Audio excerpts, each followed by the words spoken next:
Finally, for this morning, I would like to introduce our last speaker, Brad Roos. Brad is the president of Sustain Rockford, a nonprofit grassroots organization working to help make the Rockford region more sustainable economically, environmentally, and socially. Let's welcome Brad to the stage.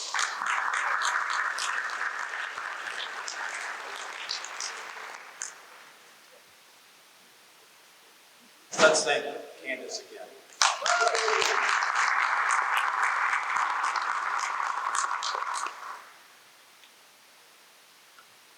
Well, we've gone way over. So I'll make this as short as I can.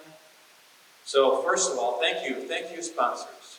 I really appreciate the support that you've all given us. Thank you to the presenters, the speakers.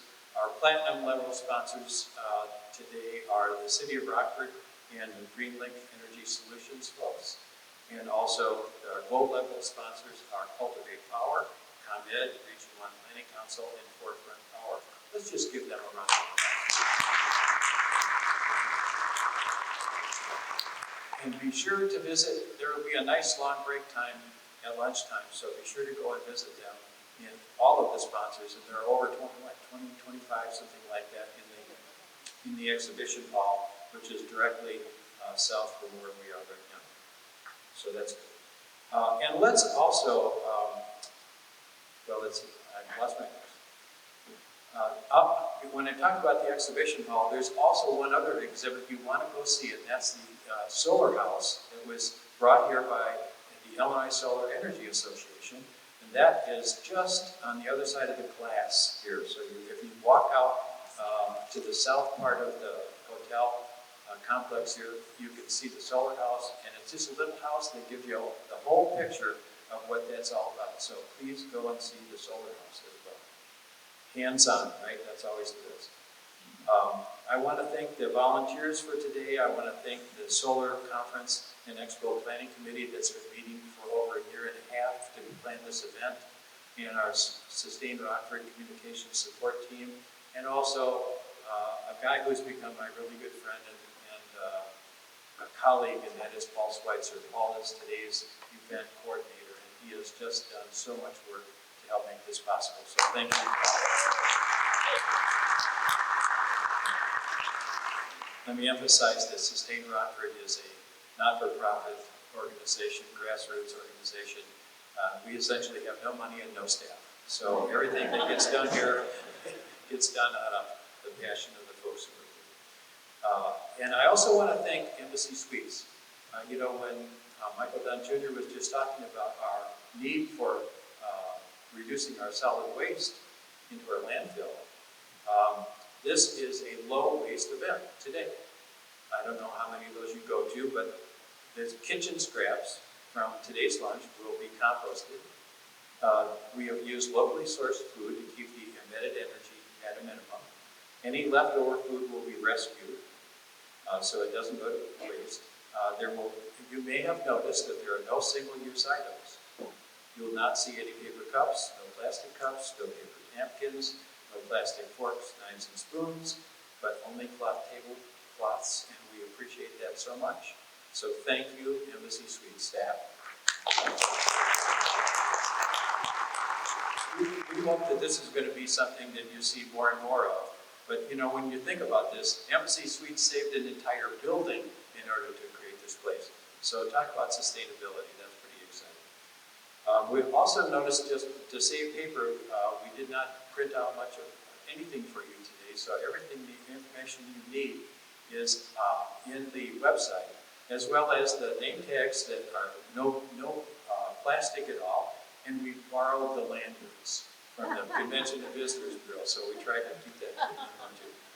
And we have to give those back, by the way, so turn your lanyards in to the registration table. Can't walk home with them unless you make a $100 contribution. So, and also a big thank you to the City of Rockford for waiving the parking fees. Okay, so all of that stuff. All that stuff. So how many of you here have solar? Raise your hands if you have solar. Look around and see. Okay, now imagine that it is 2045. You're still here. and everybody has solar. So how many of you have solar now in 2045? Imagine it. That's what we start with imagination, and that's what helps drive us. At Sustain Rockford, we feel a strong sense of urgency to ramp up our region's sustainability. And so here are just some of the bullets. This past week's flooding, I think, has emphasized the reality for our area that the climate change is real and it is accelerating. Flooding and tornadoes, right? And we lost a person. A person died, drowned in a truck that was the result of flooding over by snows.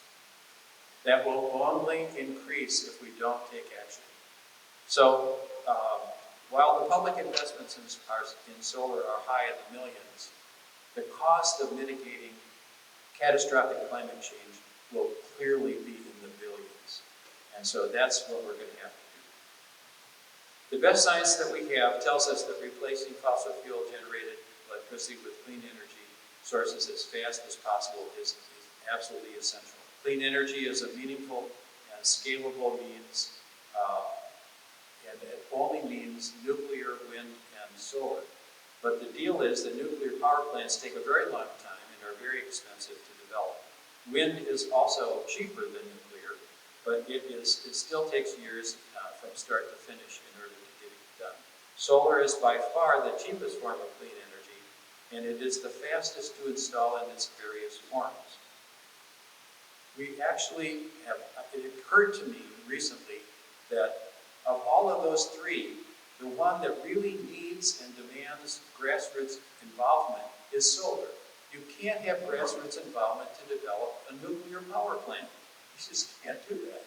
Or even wind. But we in this room are the ones that need to take primary responsibility for seeing that solar works in our community. Solar is complicated enough.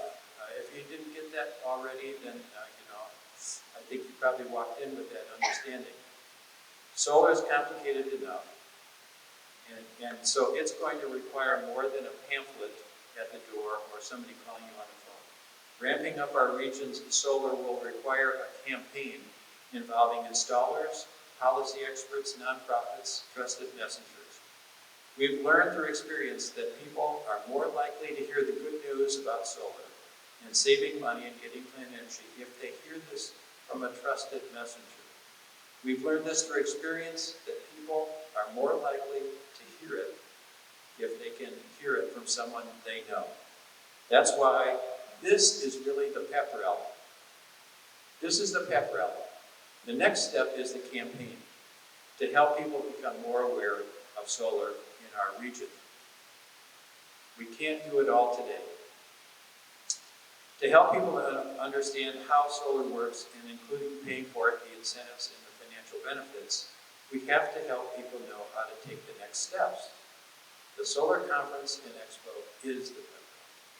The purpose of the conference is to get people's attention and set the stage for the GoSolar815 campaign.